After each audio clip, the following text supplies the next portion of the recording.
Chapter 59 Rio de Janeiro World Short Course Championships 2009. Rio de Janeiro, the venue for the 2009 World Short Course Championships. The Olympics are a long course meet where we swim in a 50-metre swimming pool, but this event will be held in a 25-metre 10-lane pool, which just means generally faster times due to more turns. I was very excited about going to Rio. Rio, in my mind, is just endless beaches, like the infamous Copacabana beach. So stunning. The flight lasted 11.5 hours, and we either slept or watched films the whole flight. The time difference was only going to be 4 hours, so we didn't really expect to be jet-lagged, but I suppose 4 hours difference is still quite a lot. Sleeping and resting was therefore compulsory. It was pretty humid and muggy when we arrived in Rio, and the hotel was clean, but nothing in comparison to some of the hotels we had stayed in as a team. Nothing had even nearly prepared me for the journeys to the pool or for the storms, never mind the issues with drug testing and getting costumes on. What a turbulent competition. We had to wake up at ridiculous times to be able to sit on a coach for a full 1 hour drive to the pool for every session. Then obviously we had the full 1 hour drive after the session to get back to the hotel for lunch. We did 2 sessions a day, which meant we were sat on the bus for 4 hours solid. The traffic was incredibly slow, and we spent a lot of time at a standstill. The food that we were given at the hotel was pretty horrendous, for me anyway. It was plentiful, but we were a little uncertain exactly as to what it was. I am quite a fussy eater, so I really struggled to find anything I could eat. A number of swimmers complained about the food, that it was overcooked or tasted revolting, but we kept on smiling through all of this adversity. I did find out that the pool we were meant to be racing in had to be closed, and we had to use another pool for the competition at the very last minute, hence why we had to travel so far. As part of our travel to the pool, we went through favelas, which are the slums in Brazil that are most often found in the urban areas. Towards the end of the trip to Brazil, British Swimming took the swimmers to a building in one of the favelas where everyone just danced. The dances were mock fights or defense moves, and the dancers were very flexible and strong, each one loving their own dance and their own space. It was incredible to watch, and a few people from the team were invited to join the dancers. I watched, amazed, how all these people were just enjoying dancing and spending time doing something they found exhilarating.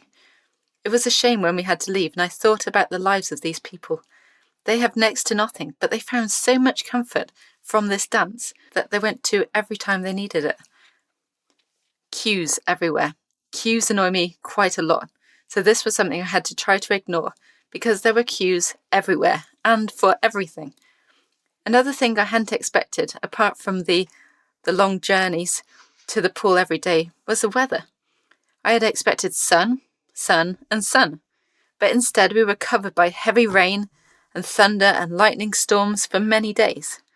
The pool was an outdoor pool, so the weather made a huge difference.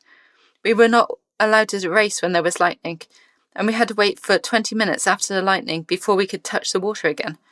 For my first race, the 100 metres butterfly, the lightning happened just before the race in front of me. I had been all ready for my race with my hat and goggles all in position, but instead we had to run and find cover and warmth, and then wait for 20 minutes after the storm had stopped before coming out again. My poor body struggled with this new intervention, and I didn't really feel ready for my race when it eventually came. My warm-up had seemed like an incredibly long time ago, as my race was one of the last of the session. I came third in this race and was expected for my medal presentation, but I also had to go to the drug testing appointment because I had won a medal. I missed this presentation, and as I did many more during the week, just because I was in the drug testing area, either struggling to get my costume off or trying to go to the toilet. Crazy. I would have loved to have gone for my presentations, but somebody else had to go to the majority for me. The weather continued with some very bright sunny days and lots of storms. On one occasion, the electricity was knocked out, and so we didn't have any electricity for a while. Again, we had to sit and wait for the electricity to come back before we could start racing again. One of my races was very interesting, because we had to swim with the wind on one side going one way, and the wind almost stopping us coming back. An incredible feeling, but it did nothing for my coach taking my splits, which are the times it takes me per length to finish the race. One split was at a world record pace, and the other was incredibly slow. A large number of swimmers found all of this very hard, and they struggled to get fast times. I thought it was incredible that we were meant to race in this kind of weather. In the end, the IPC, International Paralympic Committee, banned swimming outside after this competition, saying that all the racing pools need to be undercover from now on.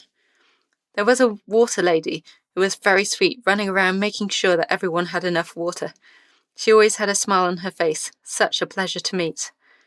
One of the problems that all the swimmers and the British swimming assistants had during this competition was the costumes. The racing costumes we were using covered the majority of the female swimmer's body. They're called full body suit, leaving just the arms, the feet, and the head uncovered. These costumes for speed are meant to be very tight, and we therefore chose a couple of sizes smaller than our normal one, which generally made them near to impossible to get on and off, and also very hard to breathe in. In Rio, it was very humid because of the changeable weather, and with many swimmers all in the same space, all trying to get costumes on, it was awful. I had to get a few helpers to try to get my costumes on, inch by inch, or actually millimetre by millimetre. We were all sweating and laughing and pulling, and our fingers were cut and bleeding, even with the gloves on. We started with the ankles, where we often use a plastic bag to help us slide it on to make it more easy. Ankles complete, we just had under 5'7" of body left to go. Pull, pull, the calves, knees, but then the bum. My bum, thankfully, was quite small, so this was never that bad, but it was still really hard for us. The helpers had to bring numerous spare tops so they could have a shower and get changed between sessions. By the time we had got the costumes on, we had all lost about a stone in body liquid through sweat and grit and determination. The 40 minutes of getting the costume on always needed a quick sit down afterwards, just to get mentally and physically prepared for the race. We were all so grateful when the full body suits were banned after Rio. IPC World Championship results, 25 metres, short course. 100 metres front crawl, S9 classification, 101.95, world record, gold. 400 freestyle, S9 classification, 4:39.18, silver. 100 metres backstroke, S9 classification, 109.66, silver. 100 butterfly, SB9, 109.24, bronze. 100 metres individual medley, SM9, 112.61, silver. 200 metres individual medley, SM9, 233.18, gold. 4x100 freestyle relay, 34 points, 426.20, gold. 4x100 metres medley relay, 34 points, 456.23, gold. I was quite pleased with these results, but didn't think I will ever do as many races at one meet again, as I was truly exhausted by the end of it. After the competition, we were taken to the giant statue based in Rio, which is meant to watch over the whole of Rio. The statue sits on top of the Corcovado mountain, which means hunchback, and Cristo Redentor, Christ the Redeemer, gazes out over Rio with a placid expression on his well-crafted face. The mountain rises straight up from the city to 710 metres, and at night the brightly lit 38 metres high statue is visible from nearly every part of the city.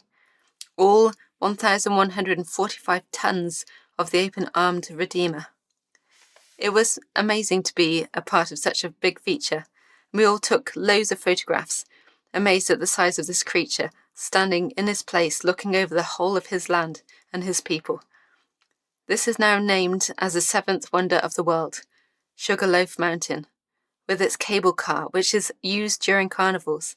There is also the Maracana Stadium in Rio, which is one of the world's largest football stadiums. We loved the whole day's activities and loved all the photos. Rio is amazing. Rio de Janeiro will host 2016's Summer Olympics and Paralympic Games, which means that for the first time, a South African and Portuguese-speaking nation will host the event, although it will be the third time the Olympics are held in a Southern Hemisphere city.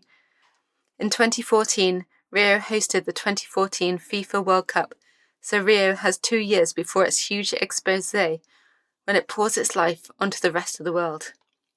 I expect these Olympic and Paralympic Games, and all the celebrations around them, to be incredible. It will be a giant party with everyone singing and dancing and colours covering the whole country. Brazil will try to make its mark on the rest of the world through the Games, congratulating and ensuring happiness through every part of it. It will be fun and everyone will be invited.